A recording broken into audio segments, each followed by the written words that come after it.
profession. That is absolutely correct. If you can't see, let's say you have no children, right? Because somewhere out there, someone's saying, well, I don't have a child, so I can't see my child in there. Can you see yourself?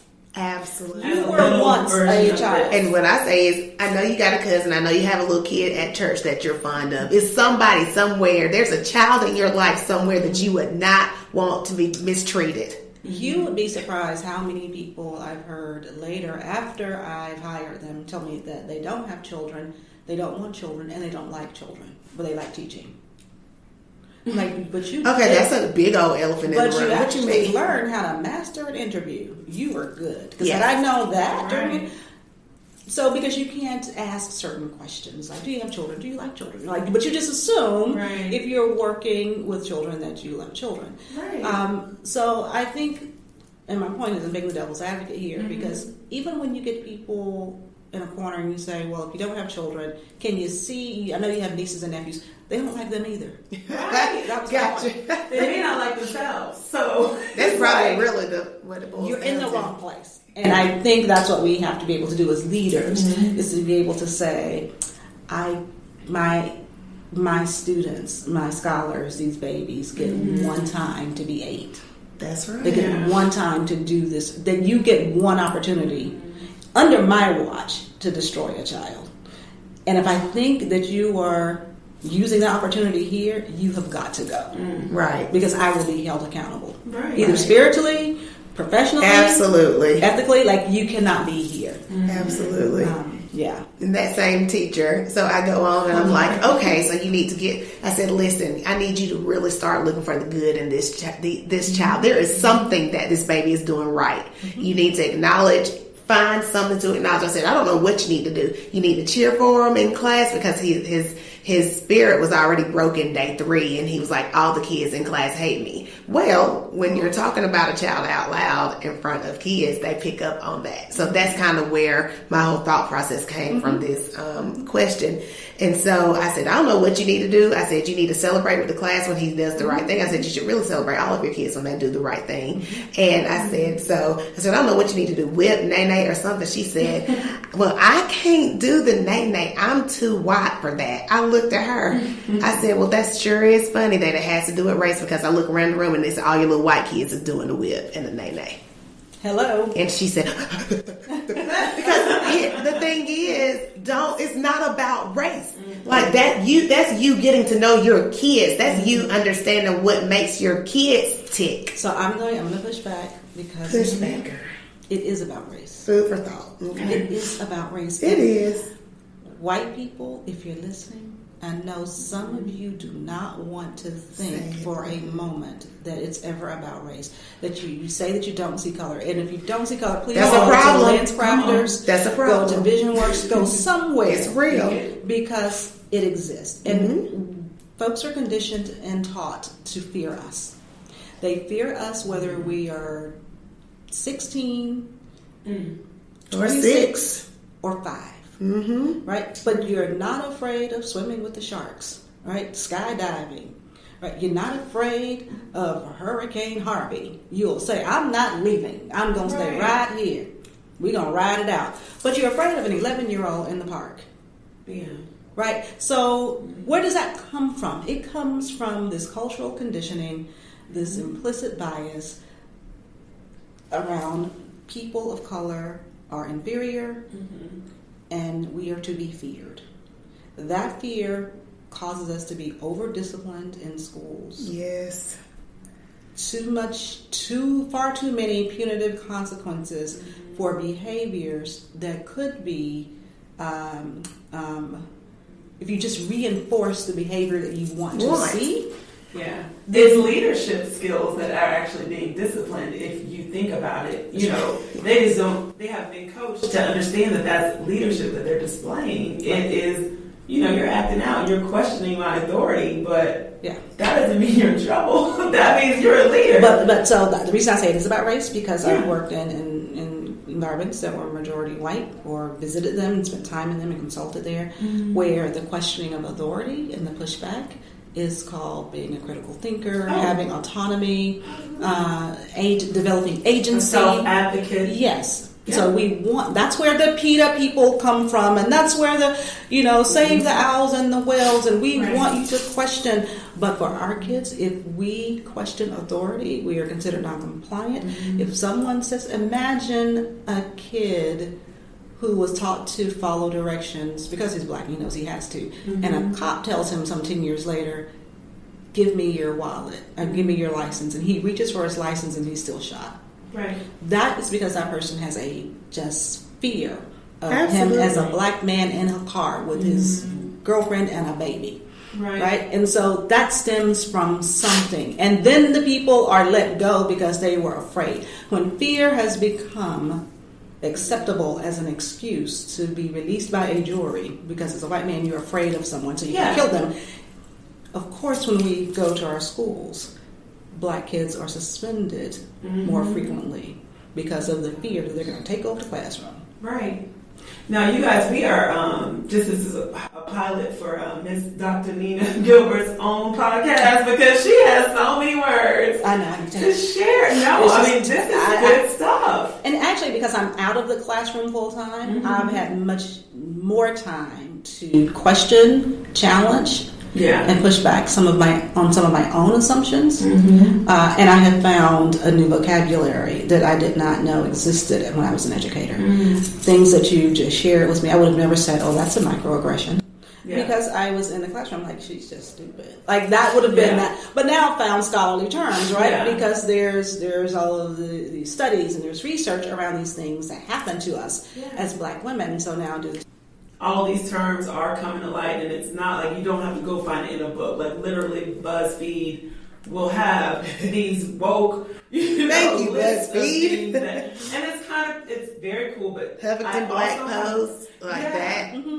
Where all it takes is the extra click, and then you can actually get. And for me, it's not about. And I've done it. When I'm in the scholarly community, I want to show that I'm conversant in this terminology. Right. But for me, it's about knowing that it's a real thing. Absolutely. It wasn't just your thought. It wasn't just you.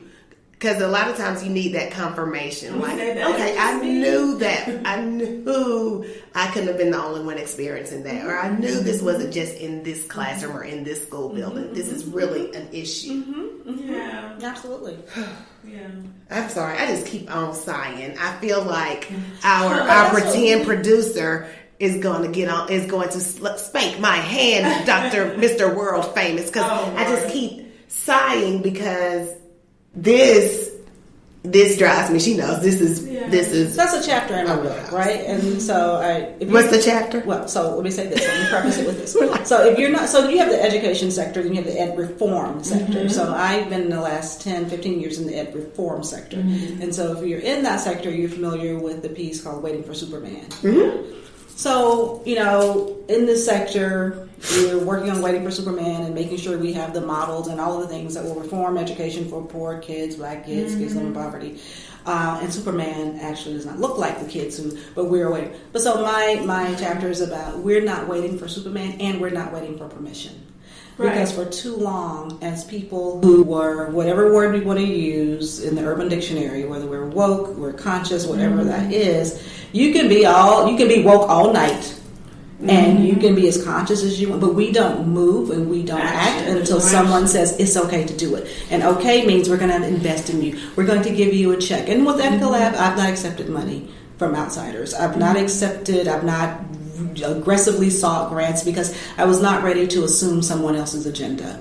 Like, we want you to stand firmly in the corner of charter schools or vouchers or public schools or Republicans or Democrats.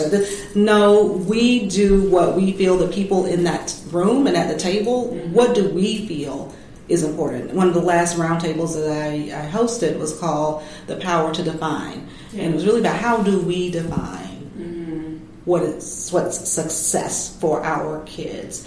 And so I think we need to start thinking about what the purpose of education is, right? What is the purpose? And who defines what a life well lived looks like? Right. And until we define that for us, then we need to own our own conversations and our own discourse. And so I like that Mr. Producer is like invisible and imaginary, because I cannot wait for permission from anyone to tell me what black kids need when I've been a black kid. I've birthed black kids. I've raised black kids. I've taught black kids. I've taught people who teach black kids. Right. So I don't need someone to give me permission and nor will I be giving anyone an apology. I was just about to say, and do it unapologetically, because that, and just moment of transparency, that I feel like I have to always go into an explanation about why my book is called Brown Girl, What Do You See? Like, what, why I feel like, because a lot of my white coworkers are very intrigued by it. They really want to know about it, and are you going to bring our book in? And part of me is saying, I don't know if you're ready, because you have read Strawberry Freckle Face. There's a book called Strawberry Freckle Face, and everybody knows they ain't talking about the black little girl that's redheaded with the freckles. Like, we know that. Too, right. That's not who that book is for. And the author of the book clearly is white little girls, and nobody's ever questioned that. Mm-hmm. But, we have to I'm speaking to myself now like you're preaching to me. So I'm just talking about these toes you did the MC Hammer on, okay? You just stepped all over my foot. So, I'm just like, and it's okay, because it just helps me continue to walk in my authority to influence children within my community, and children who are like I was when I was a little girl. Can I give you a disclaimer, though? So you know how you... and I'll do this without the smiling faces that you see on commercials. So this is my disclaimer. Let me go back to my metaphor. When the folks on pharmaceutical commercials are talking about this is the medication that is going to save your life. Yes, but you may experience loose bowels, extra gas, crossed eyes, blah, blah, blah, blah. Yeah. And the people are just smiling like, but I feel so good. Yes. Absolutely. What I will say to people, like, yes, this may be food for thought and some medicine, right, that you need. If you want to diagnose some of the social ills that we face, and you want to be prescriptive and all of that, my disclaimer is this: be prepared for isolation, be prepared to be ostracized, be prepared to possibly be unemployed or unemployable in some people's eyes, and then you have to decide, like, what are you willing to risk? And so I would be less than honest if I didn't say there are times when I wished I could have been quiet.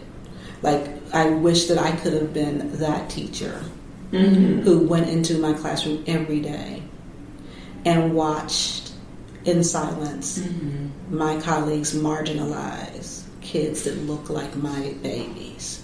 Yeah. Sometimes I wish that I could have been the person who said things to me that was so incredibly hurtful, not only to me, but to every human being that looked like me. Had I been able to just accept that in silence, I could be retired in 5 years. I could be going to the beach.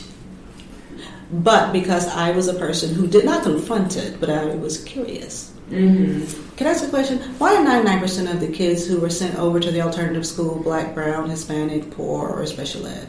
Can I ask another question? Why is it that this kid has been in special ed for 4 years? He's met all of his goals and objectives. He should be mainstreamed, and he should be, at least can we try resource? Can I ask another question? And they're like, look. And I literally, the reason my school started is because after a kid was killed, hit by a truck, run slap over on her way to an alternative school, where she was sent along with her sister after being jumped on by some other girls, was killed on her way to school because we wouldn't offer transportation to kids in alternative school. I had a roundtable discussion, invited a school board member, and the question was asked of the school board member, why are so many kids at this school kids of color? Why don't we have transportation? And the response was, if kids knew how to behave, they'd have transportation. And she said this to the mother of the girl who was just killed, right? So the response that I got for now I was an employee holding forums with the community after hours where these questions were asked. So what the school district told me after 10 years, you seem like you have a lot of great ideas, Miss Gilbert. You seem like you seem to think you know a lot about what it takes to run a school system. Why don't you go start your own school? And I said, I made